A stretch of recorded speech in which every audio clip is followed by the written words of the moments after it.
Hello everyone, welcome back to my channel medico में। आज का हमारा जो वीडियो का टॉपिक है वो है मीजल्स।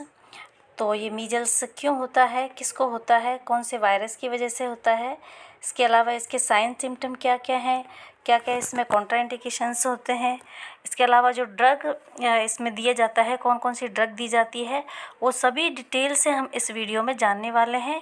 तो आप वीडियो में लास्ट तक ज़रूर बने रहें और वीडियो अच्छा लगे तो वीडियो को लाइक शेयर ज़रूर करें। तो चलिए स्टार्ट करते हैं हम आज का हमारा वीडियो। सबसे पहले हम देख लेते हैं जो मीजल्स है उसका इंट्रोडक्शन क्या है, कि आखिर मीजल्स किसको बोला जाता है, क्या है मीजल्स। तो मीजल्स के लिए है, measles is a highly contagious viral infection. ये किसकी वजह से होता है, एक वायरस की वजह से होता है। और दो चीज़ें इसमें, एक होता है इन्फेक्शन कैसे होता है, वायरस की वजह से इन्फेक्शन होता है, और कॉन्टाजिनस है। कॉन्टाजिनस का मतलब होता है एक व्यक्ति से दूसरे व्यक्ति में ये फैल जाती है, ठीक है। तो इसका जो वायरस है वो क्या है, मोरबो बिली वायरस, इसकी वजह से ये फैलता है। And spread through respiratory droplet contact with infected persons. ये जो फैलता है वो किससे फैलता है, रेस्पिरेटरी जो सिस्टम है उसमें क्या होता है, ड्रॉपलेट इन्फेक्शन होता है। जैसे खांसता है, छींकता है कोई व्यक्ति, ठीक है, तो उसके ड्रॉपलेट अगर किसी दूसरे व्यक्ति में कॉन्टैक्ट में आ जाता है तो उसकी वजह से वो वायरस उसमें ट्रांसमिशन हो जाता है। तो इसके कारण ये क्या है, ये वायरस फैलता है और मीजल्स कॉज करता है। अब हम देखते हैं इसके सिम्टम क्या क्या हैं। सिम्टम में हम देखेंगे सबसे पहले इसमें आता है फीवर है, कफ है, रनिंग नोज़ है, रेड वाटरी आइज़ हो जाती है, जिसको क्या बोलते हैं, एक तरीके से जो कंजक्टिवाइटिस से जो डिजीज़ होती है जिसमें रेडनेस आइज़ हो जाती है, पिंक आइज़ भी इसको कहते हैं, इसमें दिखाई देता है। इसके अलावा इसमें जो मेन इसका कैरेक्टर्स है वो है रेशेस, ठीक है, रैशेस है। और एक फीचर्स और होता है इसमें कॉप्लिक स्पॉट, जो नीचे नेक्स्ट पॉइंट में है। सबसे पहले जो रैशेस है वो कैसे होते हैं, इसके फ्लैट होते हैं, पिंक होते हैं, स्पॉट और ब्लोचेज होते हैं, ठीक है, स्पॉट आ जाते हैं। एक तरह के दो तरीके से रेशेज होते हैं। जैसे एक तो इसमें ब्लिस्टर, किसी जो डिजीज़ होती है उसमें ब्लिस्टर हो जाता है, उसमें क्या हो जाता है, फ्लूइड हो जाता है इकट्ठा। लेकिन इसमें जो रेशेज होते हैं वो कैसे होते हैं, फ्लैट होते हैं, इसमें किसी भी तरह का फ्लूइड नहीं होता है। इसके अलावा जो नेक्स्ट पॉइंट है वो है कॉप्लिक स्पॉट, इसमें दिखाई देते हैं।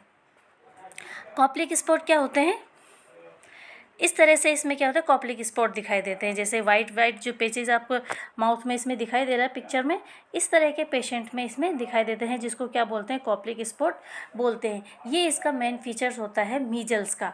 अगर मीजल्स को अगर आपको आइडेंटिफाई करना है कि किसी व्यक्ति में मीजल्स हो गया है तो इस फीचर को देख करके पता लगाया जा सकता है कि उसमें मीजल्स है। ये इसका मेन सिम्टम है कॉप्लिक स्पॉट। कई बार एग्जाम में भी आता है कि जो कॉप्लिक स्पॉट है वो कौन सी डिजीज़ में दिखाई देता है, तो इस क्या है, मीजल्स में एक कॉप्लिक स्पॉट दिखाई देते हैं। इसके बाद है इसके जो स्टेजेस हैं, मीजल्स के कौन कौन से स्टेज होते हैं, कितने स्टेजेस में होता है, ये मेन पॉइंट है इसका। तो इसके जो स्टेजेस हैं वो 4 स्टेजेस होते हैं। सबसे पहले इसकी इंक्यूबेशन, उसके बाद प्रोड्रोमल, फिर रेशेज और फिर रिकवरी, ठीक है।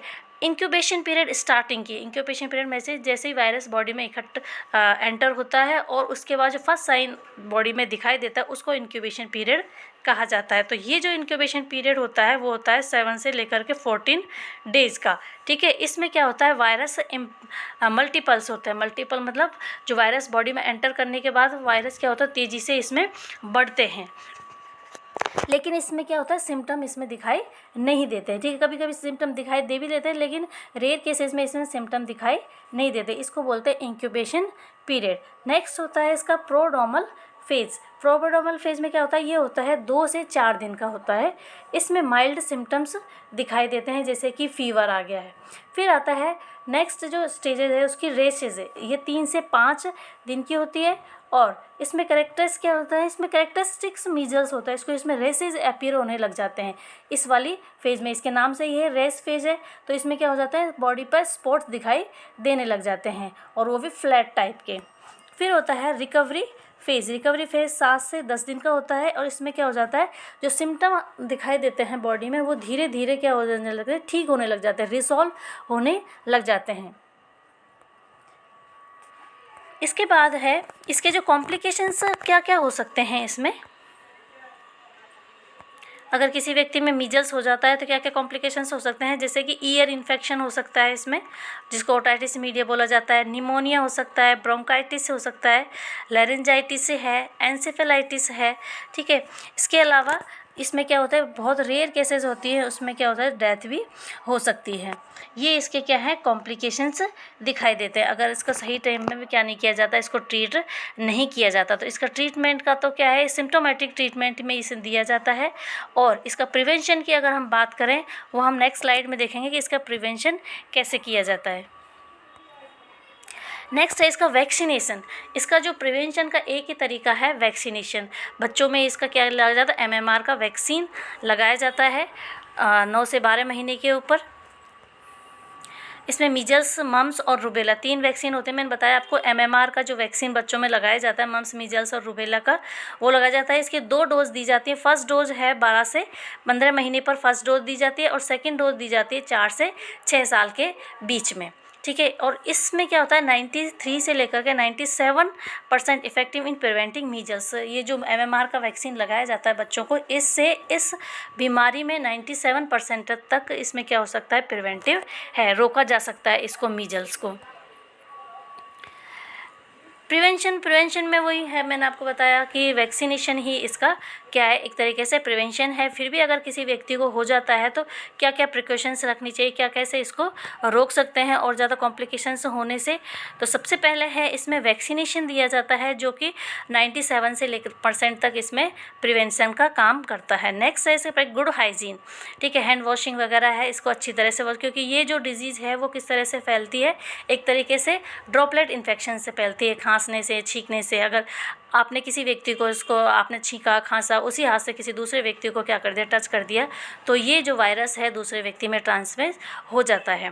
तो इसलिए सबसे जो अच्छा तरीका है इसका प्रिवेंशन का, वो है इसमें हैंड वॉशिंग या गुड हाइजीन भी कह सकते हैं। Avoid close contact with infected individual के साथ, किसी व्यक्ति के साथ क्लोज जब मीजल्स हो तो उनसे क्लोज कॉन्टैक्ट होने से बचना चाहिए। और स्टे होम व्हेन सिक, जब कोई व्यक्ति बीमार होता है, बच्चा बीमार होता है, तो उसको घर पर ही रखना चाहिए। नेक्स्ट है इसका जो ट्रीटमेंट है, इसमें क्या क्या ट्रीटमेंट दिया जाता है। ट्रीटमेंट में क्या जाता है, सपोर्टिव केयर इसमें दी जाती है, ठीक है। सपोर्टिव केयर में जैसे रेस्ट हो गया, हाइड्रेशन हो गया, इसको ज़्यादा से ज़्यादा क्या खिलाना चाहिए, फ्लूइड देना चाहिए। इसके अलावा एंटीवायरल मेडिसिन इसमें दी जाती है बहुत सीवियर केसेस में। और इसके अलावा एंटीबायोटिक आप सोच रहे होंगे कि ये तो वायरल इन्फेक्शन है तो एंटीबायोटिक का क्या इसमें रोल है, लेकिन जो सेकेंडरी जो इन्फेक्शन हो जाता है, बैक्टीरियल इन्फेक्शन, जैसे किसी व्यक्ति को सेकेंडरी को जैसे हो गया, वायरल इन्फेक्शन हो गया, कैसे कहते हैं ना कि जैसे वायरल इन्फेक्शन, सर्दी जुकाम हो जाता है, उसके तुरंत बाद व्यक्ति में खांसी वगैरह हो जाती है, तो वो सेकेंडरी क्या होता है, बैक्टीरियल इन्फेक्शन हो जाता है। तो उसको रोकने के लिए क्या दिया जाता है, एंटीबायोटिक दिया जाता है। इसी तरह से इसमें भी क्या देते हैं, एंटीबायोटिक का दिया जाता है। फिर है इसमें कुछ फैक्ट्स हैं, वो हम देख लेते हैं क्या क्या इसमें फैक्ट्स हैं। जैसे मीजल्स क्या है, मीजल हाईली कॉन्टेजिनस है, मतलब बहुत जल्दी ये स्प्रेड होता है एक व्यक्ति से दूसरे व्यक्ति में। वैक्सीन इज़ हाईली इफेक्टिव, इसको रोकने का जो सबसे बेस्ट तरीका है वो है बच्चों को क्या लगवाया जाए, इसकी वैक्सीन ज़रूर दी जाए। Measles can lead to serious complications हो सकते हैं इसमें, अगर इसको टाइम से क्या नहीं किया गया, मैनेज नहीं किया गया था। और इसमें आ सकती है herd immunity protect vulnerable individual. Herd immunity भी क्या कर सकते हैं, रोक। हर्ड इम्यूनिटी का मतलब एक तरीके से पूरी एकदम से किसी पूरी कम्युनिटी में क्या आ जाता है, मीजल्स आ जाता है। तो मीजल्स आने पर व्यक्ति में क्या हो जाता है, उसके एंटीबॉडीज़ डेवलप हो जाते हैं और उससे उसमें क्या आ जाती है, एक तरीके से हार्ड इम्यूनिटी बोलते हैं इसको। अभी कुछ दिन पहले क्या हुआ था, कोरोना आया था, तो लोगों में एक तरीके से उस वायरस के प्रति अपना आप ही क्या हो गया, एंटीबॉडीज़ डेवलप हो गई, उसमें इम्यूनिटी डेवलप हो गई एक तरीके से। और इस तरह से उनमें क्या हो गई, एक हार्ड इम्यूनिटी डेवलप हो गई। तो इसी तरह से इसमें भी क्या हो सकता है, हार्ड इम्यूनिटी से इसको प्रिवेंट हो सकता है ये। तो आज का हमारा वीडियो यहीं तक। आज का वीडियो आपको कैसा लगा, मीजल्स के बारे में अगर आपके किसी भी तरह के कोई डाउट्स हैं या आप और किसी भी टॉपिक से वीडियो बनवाना चाहते हैं तो कमेंट्स बॉक्स में ज़रूर कमेंट्स करें। I will try to solve your comments and thank you for watching my video.